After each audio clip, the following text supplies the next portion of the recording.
आशा करता हूं आप सब बहुत अच्छे होंगे। मेरा नाम है सिद्धांत अग्निहोत्री, स्टडी ग्लोस पे आपका बहुत बहुत स्वागत है। दोस्तों, एक बहुत बड़ी खबर ये आ रही है कि यहाँ पे जो हिजबुल्लाह का सेकेंड लीडर है निपटा दिया है इजराइल ने, ऐसा कहा जा रहा है। ठीक है, मेरे सामने ये आर्टिकल खुला हुआ है और यही बोला कि जो हाशिम सफेदीन है, इनको लेबनान की कैपिटल है बेरूत में बमबारी की फिर से इजराइल ने। 8 लोग मारे गए, उनमें से एक ये भी है, ऐसा कहा जा रहा है। अभी श्योर नहीं है, श्योरिटी नहीं है। इजराइल की सेना कह रही है कि हमने निपटा दिया है, तो बात करेंगे। लेकिन दोस्तों, उससे पहले बात करेंगे हम हमारी गांधी जयंती सेल की। आज आखिरी दिन है, एक दिन हमने और एक्सटेंड कर दी, तो रात 12 बजे सेल खत्म हो जाएगी। सारे कोर्सेज पे 30% ऑफ है। गांधीगिरी कूपन कोड यूज करिए। तो भाई देखो, अभी तो बहुत कुछ होना बाकी है।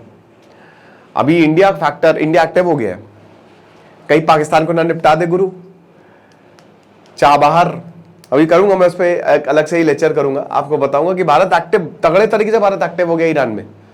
इंडिया के नेवल शिप पहुंच गए, तो देखेंगे क्या होता है, वो तो वक्त ही बताएगा। लेकिन ये बहुत सही डिसीजन भी है भारत का। ठीक है भाई, जो इस युद्ध में जो भी लग रहा है, जो भी मिल रहा है, बटोर लो। एनीवे, बट देखिए, सबसे बड़ी बात यह है कि war has to be stopped, क्योंकि यहाँ पे लोग मर रहे हैं। ठीक है, आम लोग मर रहे हैं।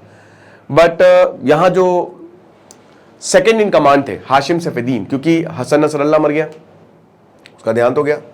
अब सेकेंड इन कमांड इनको जो है वो लीडर बनाया गया। आपको बता दूं कि एक हफ्ते के अंदर अंदर इजराइल ने हिजबुल्लाह के 7 मेन लीडर्स को मार दिया।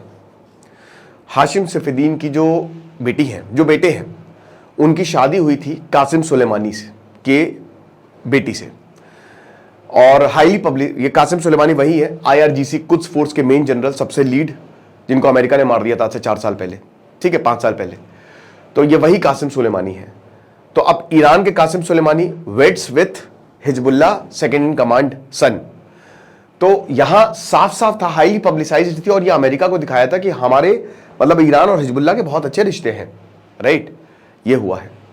सेकेंड पॉइंट अगर हम बात करते हैं, तो अमेरिका ने इनको ऑलरेडी टेररिस्ट घोषित किया है, इनको आतंकवादी घोषित किया है। वो तो जाहिर सी बात है। ये काफी एक्टिव रहे हैं 1980 से, हिजबुल्लाह के one of the main leader रहे हैं अगर हम सफेदीन की बात करते हैं।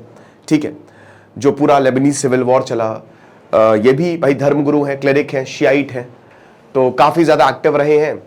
और उसके बाद ये बिल्कुल, इनका जो अटायर है वो हसन नसरल्ला की ही तरह था। अगर आप देखो ना, तो उनके ही पद चिन्हों पे चलते थे। 1992 में सेक्रेटरी जनरल रहे, है ना, और उसके बाद पार्टी काउंसिल के भी ये हेड रहे, इन्होंने लीड किया है। तो एक तरीके से इनका काफी बड़ा रोल रहा है, और इसीलिए ही ये सबसे एक तो बड़े, और पद इनका बहुत बड़ा, और सेकंड में थे, तो इसीलिए इनको बनाया गया। अब वही है कि इस समय हिजबुल्लाह का जो भी लीडर बन रहा है वो कांटों का ताज पहन रहा, पता नहीं कहां से बम आ जाए मार दे, क्योंकि लेबनान पे तो पूरा इजराइल बम ही बम बरसा रहा है। अमेरिका, देखिए, अमेरिका की सुन नहीं रहा है। एक खबर ये भी है कि शायद इजराइल जो है वो ईरान की न्यूक्लियर साइट्स और ऑयल्स फील्ड को भी हमला, उस पर भी हमला डाल सकता है। जो बाइडेन ने कहा न्यूक्लियर फैसिलिटीज पे हमला नहीं होगा। देखिए, 24 सितंबर को, 24 सितंबर को जो मसूद पज़ेश्कियान प्रेसिडेंट जो है ईरान के, उनका जो बयान था ना, वो मतलब काफी चौंकाने वाला है। मुझे लगता है, ऐसा मैं मानता हूं कि अगर CIA कोशिश करे तो शायद ईरान में तख्तापलट हो सकता है। हालांकि इजराइल और अमेरिका भी यही चाह रहे हैं। ठीक है, क्योंकि इस समय अनस्टेबिलिटी बहुत ज्यादा है। अगले 5 सालों में ईरान के 40% लोग गरीबी में चले जाएंगे। ठीक है, सैंक्शंस लगे हुए पूरी दुनिया में। भाई, कारपेट का कारोबार बहुत बड़ा है ईरान का।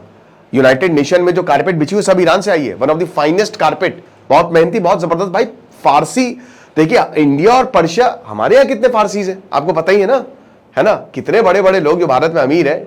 आप देखिएगा रतन टाटा या टाटास का। तो एक तरीके से कहने का मतलब यह है कि यहां अगर आप देखो तो भारत और ईरान के, मतलब पर्शिया, अभी ईरान है ना, पहले पर्शिया था, बहुत बढ़िया रिलेशन है ना। और ईरान, ग्वादर को हटाने के लिए, ग्वादर को काउंटर करने के लिए हमने वहां पे चाबहार बनाया। अब आप, ईरान और पाकिस्तान की दुश्मनी है, वो कोई बहुत अच्छे दोस्त नहीं है। ठीक है, हाल ही में भी 3-4 सालों में उनकी दोस्ती है, बट हम सबको पता है कि इसी साल भयानक कॉन्फ्लिक्ट हुआ है ना। ईरान ने बमबारी कर दी बलूचिस्तान का जो एरिया है, इधर सिस्तान बलूचिस्तान है, ईरान ने पाकिस्तान को मार दिया, खत्म कर दिया। वहां पे फिर पाकिस्तान ने जवाबी हमला किया। और अमेरिका जो है वो पाकिस्तान को कंट्रोल में रखता है, आपको पता ही है, पैसे वैसे सब अमेरिका पे डिपेंडेंट है। अमेरिका की मिलिट्री पूरा, पाकिस्तान की मिलिट्री अमेरिका कंट्रोल करती है। तो ये आप मान के चलिए कि ईरान को पाकिस्तान सपोर्ट नहीं, दोनों में आपसी दुश्मनी भी है। हालांकि बाद में आए, उन्होंने कहा हाथ मत मिलाए, लेकिन फिलहाल भारत की नेवी वहां पे है। तो ये भी हमको समझना चाहिए। तो यहां लोग जो है ना, लोग बस सैंक्शंस, लोगों को खुशी चाहिए, सैंक्शंस लगे हुए हैं, लोग बेच नहीं पा रहे हैं बाहर सामान, तो कहीं ना कहीं ये तो है ही है।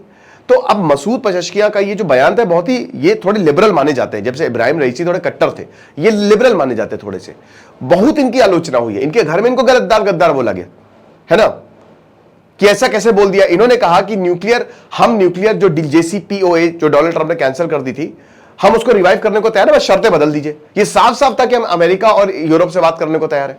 तो ये बहुत अच्छे लैमलाइट में, हालांकि तब तक हमला नहीं हुआ, लेकिन ये बहुत अच्छे उसमें देखा गया, लेकिन बड़ी इनकी निंदा हुई घर में।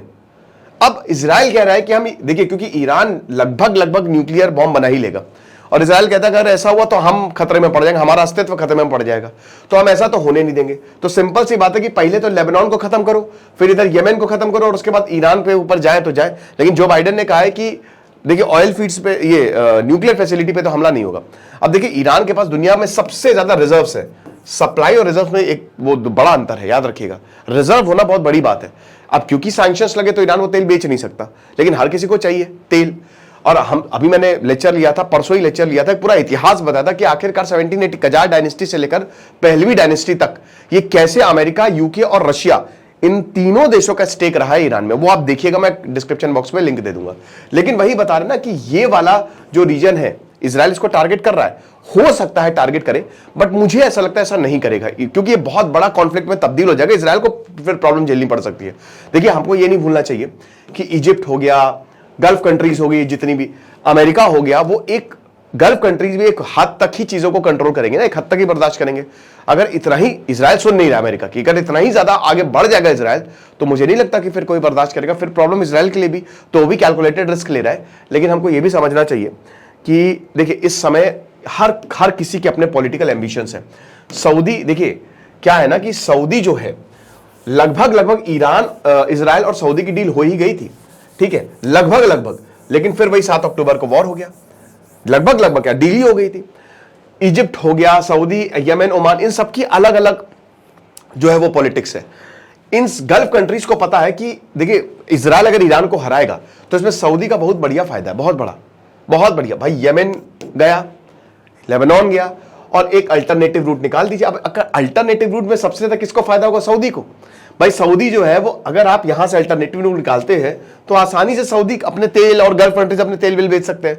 तो आप ये मान के चलिए ना कि ये जितने भी देश हैं, इसीलिए कुछ बोल भी नहीं रहे एक तरीके से कि यहां पे भाई हमारा फायदा हो रहा है तो हम क्यों लड़ाई में कूदे। लेकिन अगर न्यूक्लियर फैसिलिटी या ऑयल रिजर्व पे हमला होता है तो ये मुश्किल पैदा कर सकता है, ठीक है ना, पूरे रीजन में और भारत के लिए भी। तो बात करेंगे इसकी, लेकिन वही है कि अभी फिलहाल जो बड़ी न्यूज है कि इसमें यही इजराइल कह रहा है कि हमने एयर स्ट्राइक की है बेरूत में, और जो ये सेकंड लीडर हाशिम सफेदीन है इनको निपटा दिया है। अब निपटे हैं नहीं निपटे हैं ये तो वक्त आने के बाद ही थोड़ी देर में क्लियर हो ही जाएगा। लेकिन फिलहाल जैसे हसन नसरल्लाह के 2 दिन बाद कंफर्मेशन आई थी कि हाँ ये मार दिए गए हैं, तो देखेंगे। और जैसे इजराइल है वो कुछ भी कर सकता है। तो वही है कि लीडर कब तक बनोगे, बड़ा डेंजरस है। Thank you so much.